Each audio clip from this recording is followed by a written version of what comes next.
এবার ভারতের কলিজায় আঘাত হেনেছে ডক্টর ইউনূস। ট্রান্সশিপমেন্ট সুবিধা বাতিলের জবাবে ভারতের ট্রানজিট সুবিধা বাতিল করল বাংলাদেশ। এবং সর্বশেষ জানাবো, কম্প্রোমাইজের রাজনীতির কারণে বড় হচ্ছে আওয়ামী লীগের মিছিল, হাসনাত আব্দুল্লাহ। এতক্ষণ শুনছিলেন সংবাদ শিরোনাম, এখন থাকছে বিস্তারিত। ভারতের যেন পাগল হওয়ার দশা। ডক্টর ইউনূসের মাস্টার স্ট্রোকে টিকতে না পেরে একের পর এক ভুল সিদ্ধান্ত নিচ্ছে মোদি। তার উপর হাসিনাকে বাংলাদেশে ফেরাতে রয়েছে নানা দেশি বিদেশি চাপ। হাসিনার পরামর্শে মোদি ভেবেছিল বাংলাদেশের ভিসা বন্ধ করে বাংলাদেশকে চাপে রাখবে, উল্টো বাংলাদেশিদের ভিসা বন্ধ করে ভারতের অর্থনীতি বিপাকে। অর্থনীতিবিদরা বলছেন, ভিসা বন্ধের মতো বাংলাদেশের ট্রান্সশিপমেন্ট বাতিল হিতে আবার বিপরীত ঘটবে। ভারতের এই দশায় মনে হয় ভারতের অর্থনীতির 12টা বাজতে চলেছে। ডক্টর ইউনূসের নেতৃত্বে হাজার হাজার বিদেশি বিনিয়োগকারী এখন বাংলাদেশে। বাংলাদেশ পেতে যাচ্ছে বিলিয়ন ডলারের বিনিয়োগ। তাই হয়তো হিংসায় জ্বলে পুড়ে মরে ছারখার ভারত আবার এখন বাংলাদেশের ট্রান্সশিপমেন্ট বাতিলের মতো ভুল সিদ্ধান্ত নিয়েছে মোদি। অনেক অর্থনীতিবিদ বলছেন, মোদির একের পর এক ভুল সিদ্ধান্তে ভারতের হাতে উঠবে ভিক্ষার থালা। এমনিতেই চলছে ভারতীয় রুপির রেকর্ড দরপতন। গ্রাম বাংলায় বহুল প্রচলিত একটা প্রবাদ আছে, বাপের ওপরেও বাপ থাকে। ট্রান্সশিপমেন্ট সুবিধা বাতিল করে ভারত ভেবেছিল বিপক্ষে পড়বে বাংলাদেশ। তবে 72 ঘন্টা না পেরোতেই ডক্টর মোহাম্মদ ইউনূসের নেপাল ও ভুটানের সাথে বাণিজ্য অব্যাহত রাখতে খুঁজে নিয়েছে বিকল্প। ভারতের সিদ্ধান্তে বাংলাদেশের ক্ষতি হয়নি, উল্টো নেপাল ও ভুটানের সাথে আমদানি রপ্তানিতে ভারত নির্ভরতা মুক্ত হচ্ছে। বাংলাদেশ ট্রান্সশিপমেন্ট ইস্যুতে এবার উল্টো ভারতকে শায়েস্তা করছে বাংলাদেশ। সেই সাথে ভারতের এই সিদ্ধান্তে বাংলাদেশের জন্য খুলে গেল সম্ভাবনার নতুন দুয়ার। মেড ইন বাংলাদেশের পণ্য মানেই একটি ব্র্যান্ড, যার কদর আছে পুরো পৃথিবীতে।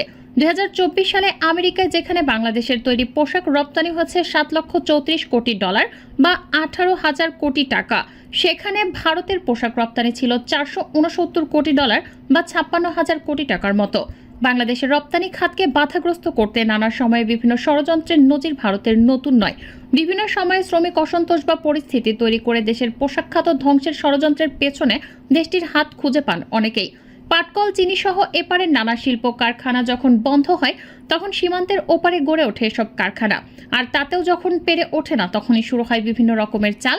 এবার বিশ্ব বাণিজ্যের রীতিনীতি এবং আইন কানুনকে বুড়ো আঙ্গুল দেখিয়ে বাংলাদেশের জন্য ট্রান্সশিপমেন্ট সুবিধা বাতিল করল ভারত। ভারতের এই সিদ্ধান্ত দুই দেশের সাম্প্রতিক টানাপোড়েন ও আস্থার সংকটকে আরও বাড়িয়ে তুলবে, এতে কোনো সন্দেহ নেই। বিশ্লেষকদের মতে আকস্মিক এই সিদ্ধান্ত বাংলাদেশের জন্য লজিস্টিক্যাল চাপ বাড়াতে পারে, যা আঞ্চলিক বাজারে এর প্রতিযোগিতার সক্ষমতাকে ক্ষতিগ্রস্ত করতে পারে। এই সিদ্ধান্ত তৈরি পোশাকের মতো বর্ধনশীল খাতে যে প্রতিযোগিতা আছে ভারত, বাংলাদেশ, চীন ও ভিয়েতনামের মধ্যে, এটি তারই প্রতিক্রিয়ার অংশ। তবে অন্তর্বর্তী সরকারের বাণিজ্য উপদেষ্টা শেখ বশির উদ্দিন জানিয়েছেন, ভারতের ট্রান্সশিপমেন্ট বাতিলে বাংলাদেশের সমস্যা হবে না, কেননা বাংলাদেশ ইতিমধ্যেই বিকল্প খুঁজে নিয়েছে। তিনি জানিয়েছেন, বাংলাদেশের হজরত শাহজালাল আন্তর্জাতিক বিমানবন্দর এবং সিলেটের বিমানবন্দরের মাধ্যমে নেপাল ও ভুটানে পণ্য রপ্তানি করা হবে। 5 আগস্টের পর, অর্থাৎ তৎকালীন আওয়ামী লীগ সরকারের পতনের পর বাংলাদেশিদের ভিসা দেয়া একেবারে কমিয়ে দেয় ভারত। বর্তমানে চিকিৎসা ভিসা ছাড়া অন্য কোনো ভিসা দেয়া একেবারে বন্ধ রেখেছে দেশটি। এই ভিসা জটিলতার কারণে গত বছরের শেষ দিকে বাংলাদেশের তৈরি পোশাক রপ্তানিকারকরা ভারতকে এড়িয়ে মালদ্বীপের মাধ্যমে পণ্য পাঠিয়ে আসছে। এতেও খরচও বেশ সাশ্রয় বলে জানিয়েছে ব্যবসায়ীরা। অর্থাৎ ভারত ছাড়াই তৃতীয় দেশ মালদ্বীপ, শ্রীলঙ্কার ও কলম্বো থেকে রপ্তানি পণ্য পাঠানোর পুরনো অভিজ্ঞতা আছে বাংলাদেশের। সুতরাং ভারতের আকস্মিক এই সিদ্ধান্তে একটি পথ বন্ধ হলেও একেবারে বড় ধরনের সমস্যায় পড়বে না বাংলাদেশ।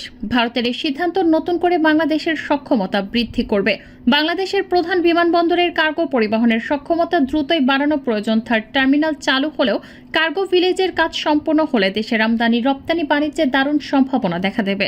বিমানবন্দরের পাশাপাশি চট্টগ্রাম সমুদ্র বন্দরের সক্ষমতা বৃদ্ধিতে সরকার নানামুখী পদক্ষেপ গ্রহণ করেছে।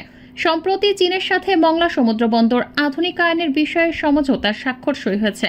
জাপানের হাত ধরে কক্সবাজারের মাতার বাড়িতে গভীর সমুদ্র বন্দর নির্মাণের কাজেও এসেছে গতি।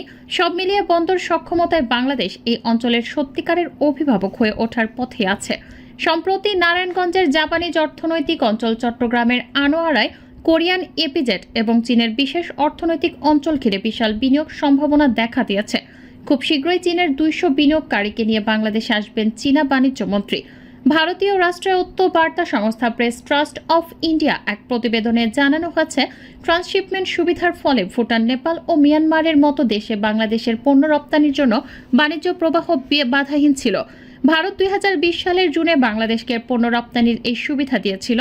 ভারতের এই সিদ্ধান্তের ফলে বাংলাদেশের পণ্য রপ্তানিতে বাংলাদেশের ব্যবসায়ীরা সাময়িক কিছুটা চাপে পড়বেন বলে জানান বিজিএমইএ এর সাবেক জ্যেষ্ঠ সহসভাপতি আব্দুল্লাহিল রাকিব। আর এর কারণ হিসেবে তিনি বলেন, আমাদের বিমানবন্দরের সক্ষমতা কম, এখন আমাদের বিকল্প ট্রান্সশিপমেন্ট ব্যবস্থা করতে হবে। তবে তিনি মনে করেন এই সিদ্ধান্তের ফলে বাংলাদেশের চেয়ে ভারতই বেশি ক্ষতিগ্রস্ত হবে, তারা বড় অঙ্কের রাজস্ব হারাবে। আব্দুল্লাহিল রাকিবের সাথে অনেকটাই একমত বাংলাদেশ ফ্রেট ফরওয়ার্ড অ্যাসোসিয়েশনের বাফার সভাপতি কবিতা আহমেদ। তিনিও বলেন, প্রাথমিকভাবে এটি কিছুটা চাপ সৃষ্টি করতে পারে, কারণ আমাদের অতিরিক্ত কার্গো আগে ভারতীয় বিমানবন্দরগুলো দিয়ে যেত, এখন কোনো দেশ থেকে ট্রান্সশিপমেন্টের সুবিধা নেওয়া যায় তা বের করতে হবে। প্রয়োজনে আমরা শ্রীলঙ্কা ও মালদ্বীপের বিমানবন্দরগুলো ব্যবহার করব। বাংলাদেশ থেকে ভারত যেসব সুবিধা পাচ্ছে। ভারত বর্তমানে বাংলাদেশের ভূমি ব্যবহার করে সড়ক, নৌ, রেল সব পথে ট্রানজিট এবং একই সাথে ট্রান্সশিপমেন্ট সুবিধা লাভ করছে। এর ফলে ভারতের 7 সিস্টারের রাজ্যগুলোতে ভারতের মূল ভূখণ্ড থেকে অনেক কম খরচেও ও অনেক কম সময়ে পণ্য পরিবহন করতে পারে ভারত।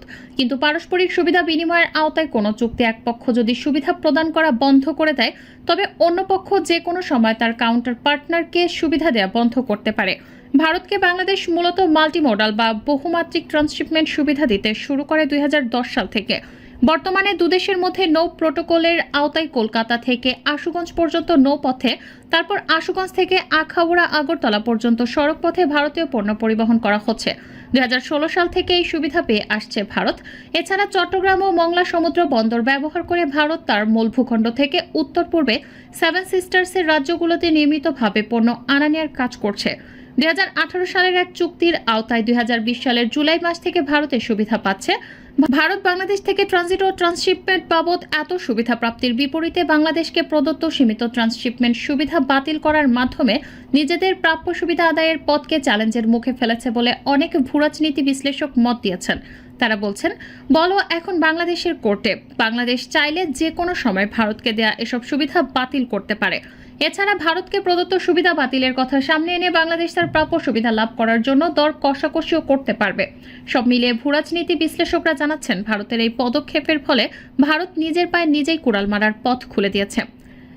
জাতীয় নাগরিক পার্টির দক্ষিণাঞ্চলের মুখ্য সংগঠক হাসনাত আব্দুল্লাহ বলেছেন, কম্প্রোমাইজের রাজনীতির বিরোধিতাকে শিষ্টাচার বহির্ভূত বলা শুরু হচ্ছে। সেদিন থেকেই আওয়ামী লীগের মিছিল বড় হতে শুরু করেছে। মঙ্গলবার নিজেই ভেরিফাইড ফেসবুক পোস্টে তিনি কথা বলেন। স্ট্যাটাসে তিনি বলেন, যেদিন থেকে আমাদের আওয়ামী বিরোধী অবস্থান এবং কম্প্রোমাইজের রাজনীতি বিরোধিতাকে শিষ্টাচার বহির্ভূত বলা শুরু হচ্ছে, সেদিন থেকে আওয়ামী লীগের মিছিল বড় হতে শুরু হচ্ছে। যারা কম্প্রোমাইজের রাজনীতি করছেন তাদের সতর্ক করছি, অতি শীঘ্রই আওয়ামী লীগ নিয়ে সিদ্ধান্তে আসুন, না হলে আপনারা করবেন কম্প্রোমাইজের রাজনীতি আর আমি করব শিষ্টাচার বহির্ভূত আচরণ। আমি শিষ্টাচার বহির্ভূত আচরণ শুরু করলে নিতে পারবেন না, সাবধান হয়ে যান।